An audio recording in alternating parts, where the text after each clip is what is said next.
जय हिंद दोस्तों, TL mentor channel में आपका स्वागत है।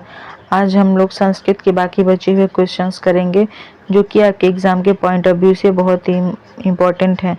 हम लोगों ने कल 150 क्वेश्चंस तक पढ़ लिए थे, तो चलिए स्टार्ट करते हैं हम लोग अपना आगे का सेशन जो आपके एग्ज़ाम में बहुत ही हेल्पफुल रहेगा।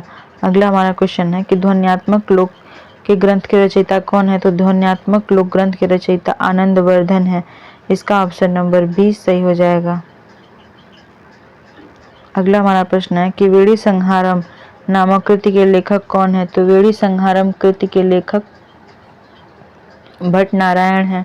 इसका ऑप्शन नंबर 20 सही हो जाएगा।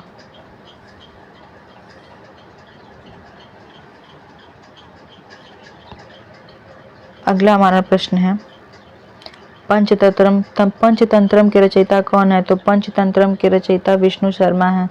इसका ऑप्शन नंबर 20 सही हो जाएगा। अगला हमारा प्रश्न है कि वृथा अव्यय का हिंदी में क्या अर्थ होता है। तो वृथा अव्यय का हिंदी में व्यर्थ या बेकार होता है। इसका ऑप्शन नंबर 20 सही हो जाएगा। इसमें बहुत ही मोस्ट इंपॉर्टेंट क्वेश्चंस को लिया गया है जो आपके एग्जाम में बहुत ही हेल्पफुल रहेंगे। तो इस वीडियो को लास्ट तक जरूर देखिएगा और अपने मन में क्वेश्चंस को दोहराते हुए चलिएगा, जिससे आपको याद रहे एग्जाम में और आप लोग क्वेश्चंस को सामने आए तो कर सकें। अगला हमारा प्रश्न है कि संस्कृत अव्यय बिना का हिंदी में अर्थ क्या होता है। तो संस्कृत में अव्यय जो है बिना का हिंदी में अर्थ हो जाएगा अतिरिक्त या बिना। इसका ऑप्शन नंबर 20 सही हो जाएगा। सह अव्यय का हिंदी में अर्थ क्या होता है। तो सह अव्यय का हिंदी में अर्थ साथ होता है। अगला हमारा प्रश्न है कि सुनकह या सुनकाह शब्द का हिंदी में क्या अर्थ होता है। तो सुनकह का हिंदी में अर्थ होगा कुत्ता। इसका ऑप्शन नंबर 20 सही हो जाएगा। संस्कृत शब्द द्राक्षा, जो द्राक्षा है इसे हिंदी में हम लोग अंगूर कहते हैं। इसका ऑप्शन नंबर 20 सही हो जाएगा। ओदनम का सही अर्थ क्या है। तो ओदनम का सही अर्थ पका हुआ चावल या भात है। इसका ऑप्शन नंबर 20 सही हो जाएगा। चणका का हिंदी में क्या अर्थ होता है। चणका का हिंदी में चना होता है। इसका ऑप्शन नंबर 20 सही हो जाएगा। अगला हमारा प्रश्न है वागार्थी में कौन सा विशेष समास माना जाता है। तो इसमें केवल समास माना जाता है। इसका ऑप्शन नंबर 20 सही हो जाएगा।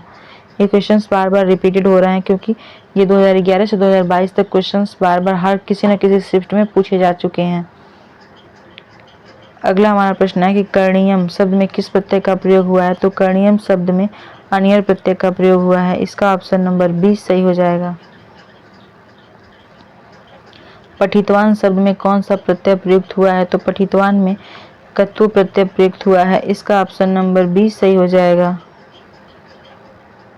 अशिति संख्या को हिंदी में क्या अंकों में क्या लिखेंगे। तो अशिति संख्या को अंकों में 80 लिखेंगे। इसका ऑप्शन नंबर 20 सही हो जाएगा। 50 संख्या का अर्थ क्या है। तो 50 संख्या को अंकों में हम लोग 50 लिखेंगे। इसका ऑप्शन नंबर 20 सही हो जाएगा। अगला हमारा प्रश्न है कि सप्तति संख्या का अर्थ क्या होता है। तो सप्तति संख्या का अर्थ 70 होता है। इसका ऑप्शन नंबर 20 सही हो जाएगा। अगला हमारा प्रश्न है प्रसिद्ध गद्य काव्य वासवदत्ता के लेखक कौन है। तो प्रसिद्ध गद्य काव्य वासवदत्ता के लेखक सुबंधु हैं। इसका ऑप्शन नंबर 20 सही हो जाएगा। आधुनिक काल की प्रसिद्ध संस्कृत कवित्री किसे माना जाता है। तो आधुनिक काल की प्रसिद्ध संस्कृत कवित्री पंडिता क्षमा राव को माना जाता है। इसका ऑप्शन नंबर सी सही हो जाएगा। शत प्रत्यय का प्रयोग किस काल को दर्शाने के लिए किया जाता है। तो शत प्रत्यय जो है यह वर्तमान काल को दर्शाने के लिए प्रयोग किया जाता है। इसका ऑप्शन नंबर 20 सही हो जाएगा। संस्कृत अव्यय शनैः शनैः का हिंदी अर्थ क्या होता है। तो संस्कृत अव्यय जो शनैः शनैः है इसका अर्थ होता है धीरे धीरे। इसका ऑप्शन नंबर 20 सही हो जाएगा। त्यक्त्वा शब्द में मूल धातु और प्रत्यय का सही संयोजन क्या है। तो त्यक्त्वा शब्द में जो मूल धातु है त्यज है और इसका प्रत्यय है कत्वा प्रत्यय है। इसका ऑप्शन नंबर 20 सही हो जाएगा। संस्कृत शब्द जनका का हिंदी में क्या अर्थ होता है। तो जनका मतलब पिता होता है। इसका ऑप्शन नंबर 20 सही हो जाएगा।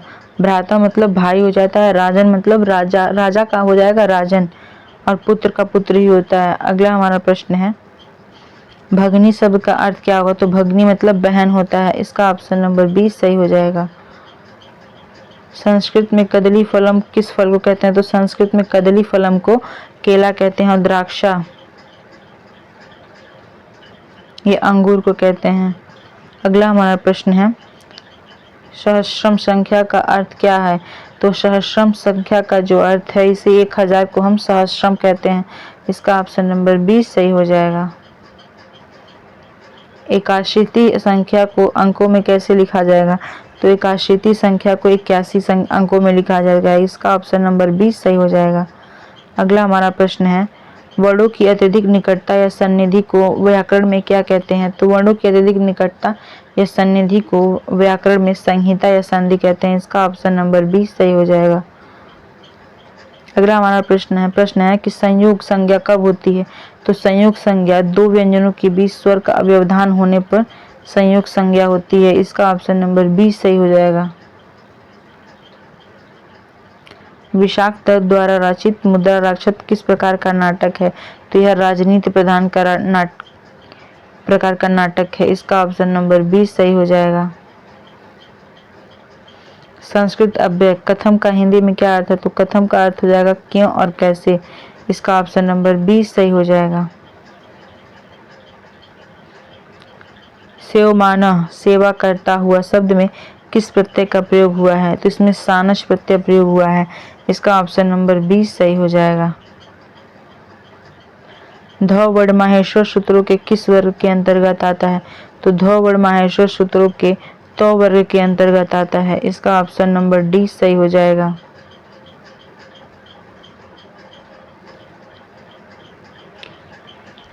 सिंह भयम सिंह से डर शेर से डर में कौन सी विभक्ति है? तो यहाँ पंचमी विभक्ति है। इसका ऑप्शन नंबर सी सही हो जाएगा। अगला प्रश्न है कि चतुर्गम में कौन सा समास है? तो चतुर्युगम में द्विगु समास है संख्यावाची होने के कारण। इसका ऑप्शन नंबर 20 सही हो जाएगा।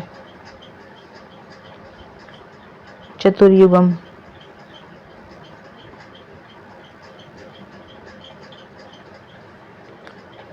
नीलोत्पलम नीला कमल किस समास का उदाहरण है? तो नीलोत्पलम नीला कमल कर्मधारय समास का उदाहरण है। इसका ऑप्शन नंबर 20 सही हो जाएगा। अगला प्रश्न है कि संस्कृत शब्द आम्रम का हिंदी अर्थ क्या होगा? तो आम्रम का हिंदी अर्थ आम हो जाएगा। इसका ऑप्शन नंबर 20 सही हो जाएगा। अगला हमारा प्रश्न है कि अकुशल जो कुशल न हो में कौन सा समास है? तो अकुशल के लिए नए तत्पुरुष समास है। इसका ऑप्शन नंबर 20 सही हो जाएगा। जहाँ पे न अकुशल या फिर अब्राह्मण जो शब्द दिया हुआ है उसके आगे संस्कृत में अगर अ लग जाएगा वहाँ पे नए तत्पुरुष समास होगा।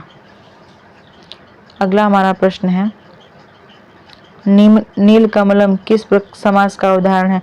तो नीलकमलम कर्मधारय समास का उदाहरण है। इसका ऑप्शन नंबर 20 सही हो जाएगा। चक्रधर चक्र को धारण करने वाला में कौन सा समास प्रयुक्त हुआ है? तो चक्रधर में बहुब्रीहि समास का प्रयोग हुआ है। इसका ऑप्शन नंबर 20 सही हो जाएगा। चक्र को धारण करने वाला अर्थात विष्णु। अगला हमारा प्रश्न है महाकवि महान है जो कवि में कौन सा समास होगा? तो यहाँ कर्मधारय समास होगा। इसका ऑप्शन नंबर ए सही हो जाएगा। पठितवान शब्द में किस प्रत्यय का प्रयोग हुआ है? तो पठितवान शब्द में कत्वतु प्रत्यय का प्रयोग हुआ है। इसका ऑप्शन नंबर 20 सही हो जाएगा। अगला हमारा प्रश्न है कि कत्वतु प्रत्यय लगने पर किन वर्णों का लोप हो जाता है? तो कत्वतु प्रत्यय लगने पर क और उ प्रत्यय का लोप हो जाता है। इसका ऑप्शन नंबर 20 सही हो जाएगा। अगला हमारा प्रश्न है कि प्रहस्य हंसकर में ल प्रत्यय किस प्रत्यय के स्थान पर प्रयुक्त होता है? तो ल प्रत्यय जो है कत्व प्रत्यय के स्थान पर प्रयुक्त होता है। इसका ऑप्शन नंबर 20 सही हो जाएगा। अगला हमारा प्रश्न है कि संस्कृत अव्यय शनैः शनैः का अर्थ क्या है? तो शनैः शनैः का अर्थ हिंदी होता है। इसका ऑप्शन नंबर 20 सही हो जाएगा। षट सप्तति संख्या को अंकों में कैसे लिखा जाता है? तो षट सप्तति संख्या को अंकों में 76 लिखा जाता है। इसका ऑप्शन नंबर 20 सही हो जाएगा। अगला हमारा प्रश्न है नवनवति संख्या का हिंदी में क्या अर्थ है? तो नवनवति संख्या का हिंदी में अर्थ 99 होगा। इसका ऑप्शन नंबर सी सही हो जाएगा। लक्षम का संस्कृत लक्ष्म का संस्कृत में क्या अर्थ है? तो लक्ष्म का संस्कृत में 1,00,000 हो जाएगा। इस संस्कृत में अर्थ नहीं, हिंदी में इसका अर्थ होगा। लक्ष्म तो संस्कृत में पूछा गया, लक्ष्म तो संस्कृत खुद है लक्ष्म, और इसका हिंदी अर्थ हो जाएगा 1,00,000। इसका ऑप्शन नंबर 20 सही हो जाएगा। अगला हमारा प्रश्न है कि कर शब्द का हिंदी अर्थ क्या होता है? तो कर शब्द का हिंदी अर्थ हो जाएगा हाथ। इसका ऑप्शन नंबर सी सही हो जाएगा। अगला हमारा प्रश्न है कि छोत्रम या कर्ड किसे कहा जाता है? तो श्रोत्रम या कर्ड कान को कहा जाता है। इसका ऑप्शन नंबर बी सही हो जाएगा। श्रोत्रम मतलब सुनना या कर्ण मतलब कान, जिसे कान ही कहते हैं। इसका ऑप्शन नंबर बी सही हो जाएगा, श्रोत्रम होगा। अगला हमारा प्रश्न है कि संस्कृत में भगनी का क्या अर्थ? संस्कृत जो शब्द भगनी है इसका हिंदी में क्या अर्थ होगा? तो इसका हिंदी में अर्थ बहन हो जाएगा। इसका ऑप्शन नंबर बी सही हो जाएगा। कदली फलम का हिंदी अर्थ? तो कदली फलम का हिंदी अर्थ केला हो जाएगा। इसका ऑप्शन नंबर 20 सही हो जाएगा। आम का आम्रम होगा, आम्रम या आम्र। अंगूर का द्राक्षा। अगला हमारा प्रश्न है कि शिशुपाल वधम के रचयिता कौन है? तो शिशुपाल वधम के रचयिता माघ हैं। इसका ऑप्शन नंबर 20 सही हो जाएगा। अगला हमारा प्रश्न है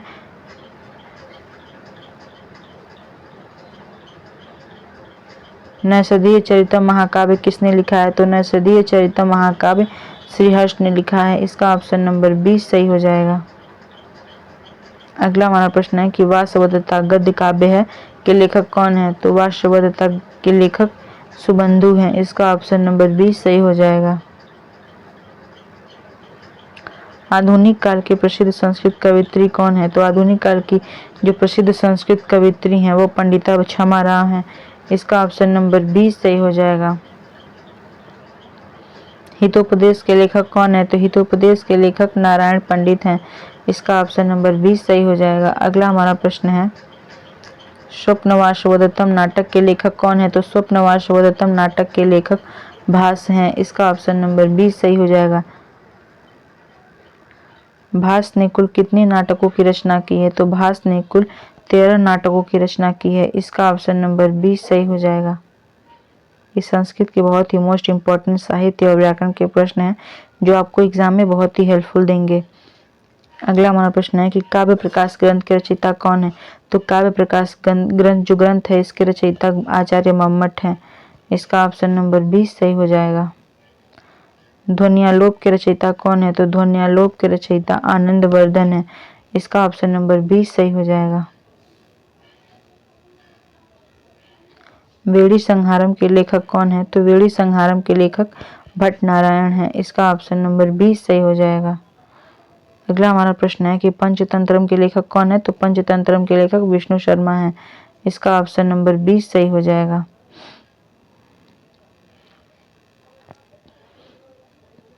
मुद्रा राक्षस किस प्रकार का नाटक है? तो मुद्रा राक्षस एक राजनीति प्रधान नाटक है। इसका ऑप्शन नंबर 20 सही हो जाएगा। इसमें राजनीति से संबंधित नाटक लिखा गया है। अगला हमारा प्रश्न है कि इति संज्ञक वर्णों का व्याकरण में क्या होता है? तो इति संज्ञक वर्णों का व्याकरण में लोप हो जाता है। इसका ऑप्शन नंबर 20 सही हो जाएगा। इस सेशन में हिंदी कुछ क्वेश्चंस हिंदी जैसे रिलेटेड क्वेश्चंस है जिससे आप लोगों को हिंदी में भी हेल्पफुल होगा और संस्कृत में तो होगा ही। इसमें साहित्य से रिलेटेड क्वेश्चंस मोस्ट इम्पॉर्टेंट और व्याकरण से रिलेटेड संस्कृत के ये सारे क्वेश्चनों का समावेशन किया गया है जो आपके एग्जाम में बहुत ही हेल्पफुल देगा। अगला हमारा प्रश्न है कि एक प्रत्याहार में कौन से वर्ण आते हैं? तो एक प्रत्याहार में ई, उ और री प्रत्याहार आते हैं। इसका ऑप्शन नंबर 20 सही हो जाएगा। संयुक्त संज्ञा किनके बीच होती है? तो संयुक्त संज्ञा दो व्यंजनों के बीच स्वर और व्यवधान को न होने पर होती है। इसका ऑप्शन नंबर 20 सही हो जाएगा। अगला हमारा प्रश्न है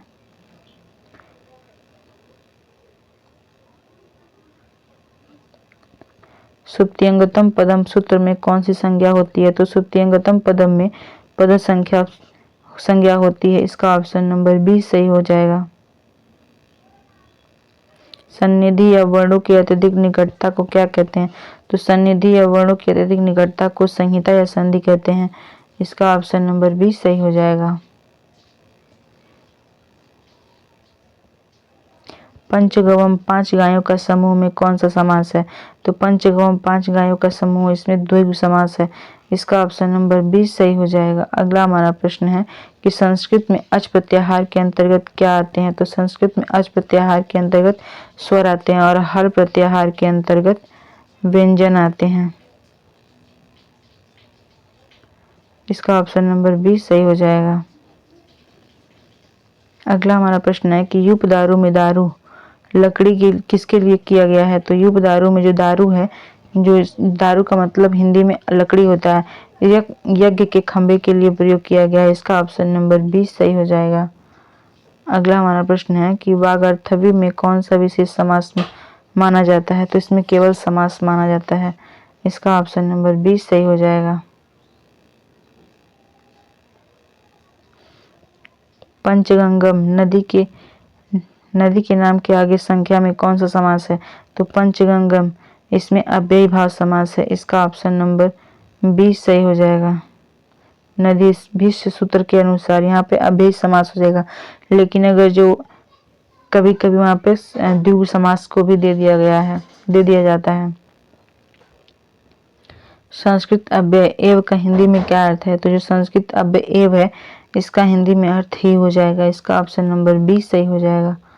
अगला हमारा प्रश्न है कि बिना अर्थ का हिंदी में क्या अर्थ है?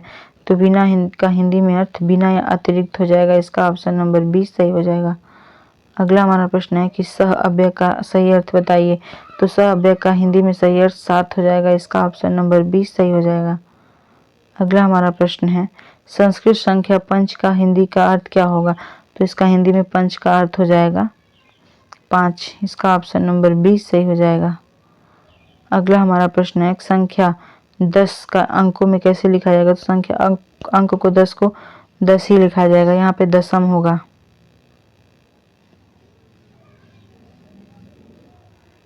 इसे हम लोग हिंदी में 10 लिखते हैं। इसका ऑप्शन नंबर 20 सही हो जाएगा। अगला हमारा प्रश्न है कि षष्ठी संख्या को हिंदी में क्या लिखते हैं? तो षष्ठी जो संख्या है, इसको हिंदी में 60 लिखते हैं। इसका ऑप्शन नंबर 20 सही हो जाएगा। अगला हमारा प्रश्न है कि सप्तति संख्या को अंकों में क्या कहते हैं? तो सप्तति संख्या को अंकों में 70 कहते हैं। इसका ऑप्शन नंबर 20 सही हो जाएगा। अशतीय संख्या का अर्थ क्या है? तो अशतीय संख्या का हिंदी में अर्थ 80 है। इसका ऑप्शन नंबर 20 सही हो जाएगा। अगला हमारा प्रश्न है संस्कृत में सुनका या सुनका शब्द का अर्थ क्या होता है? तो कुत्ता। कुकुरा का कठिन रूप होता है कुत्ता। इसका ऑप्शन नंबर 20 सही हो जाएगा। मयूर शब्द का हिंदी अनुवाद मयूर मतलब मोर होता है। इसका ऑप्शन नंबर 20 सही हो जाएगा। अगला हमारा प्रश्न है कि संस्कृत शब्द द्राक्षा, तो द्राक्षा अंगूर को कहते हैं। इसका ऑप्शन नंबर 20 सही हो जाएगा। ये सारे मोस्ट इंपॉर्टेंट क्वेश्चंस जो बार बार रिपीटेड हो रहे हैं, ये आपको याद करने, रिवीजन करने, रिवाइज भी, क्योंकि कल परसों में एग्जाम होने वाला है, जिससे आपको बहुत ही हेल्पफुल रहेगा। अगला हमारा प्रश्न है कि ओदनम का सही हिंदी अर्थ क्या होगा? तो ओदनम का सही हिंदी अर्थ हो जाएगा पके हुए चावल या भात। इसका ऑप्शन नंबर 20 सही हो जाएगा। अगला हमारा प्रश्न है कि चणका का हिंदी अर्थ क्या होगा? चणका का मतलब चना होता है। चड़का हो जाएगा, चड़का हो जाएगा। इसका हिंदी में अर्थ चना होता है। अगला हमारा प्रश्न है मालती और माधव की प्रणय कथा पर आधारित मालती माधव के रचयिता कौन है? तो मालती और माधव के प्रणय पर जो मालती माधव कथा हुआ था, इसके रचयिता भवभूति है। इसका ऑप्शन नंबर 20 सही हो जाएगा। राजनीति प्रधान नाटक मुद्रा राक्षक के लेखक कौन है? तो मुद्रा राक्षक के लेखक विशाख दत्त हैं। इसका ऑप्शन नंबर 20 सही हो जाएगा। मृच्छकटिकम नामक प्रसिद्ध कृति के रचयिता कौन है? तो मृच्छकटिकम नामक प्रसिद्ध कृति के जो रचयिता है वह शूद्रक हैं। इसका ऑप्शन नंबर 20 सही हो जाएगा। 10 रूपकम ग्रंथ के रचयिता कौन है? 10 रूपकम ग्रंथ के रचयिता धनंजय हैं। इसका ऑप्शन नंबर 20 सही हो जाएगा।